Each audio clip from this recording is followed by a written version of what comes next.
इस्लामाबाद मजदूर तबके का फौरी तौर पर कम अज कम उजरत में इजाफे का मुतालबा। वफाकी वजीर साजिद तूरी का वजीर आजम शहबाज शरीफ को खत। हालिया बरसों में मजदूर तबके पर आसमान छूती कीमतों की और महंगाई के तबाहकुन असरात को उजागर किया।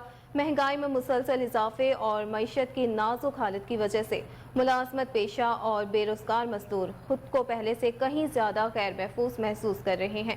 जबकि सूबाई हुकूमतों ने मजदूर तबके की मदद के लिए इकदाम किए हैं, लेकिन मौजूदा उजरत आम लोगों की बुनियादी जरूरियात को पूरा करने के लिए नाकाफी है। इन चैलेंजेस को कम करने के लिए मजदूरों की उजरतों में इजाफे के लिए फौरी हुकूमती इकदाम जरूरी हैं।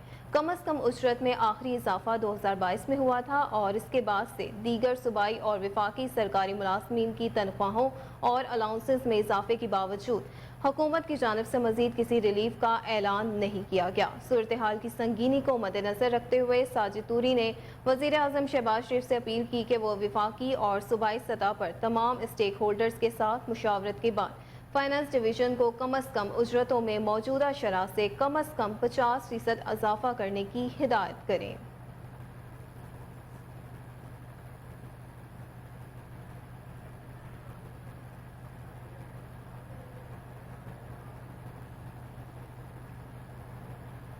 और इसी के साथ न्यूज स्टूडियो से फिल वक्त इतना ही। देखते रहिए KN न्यूज़।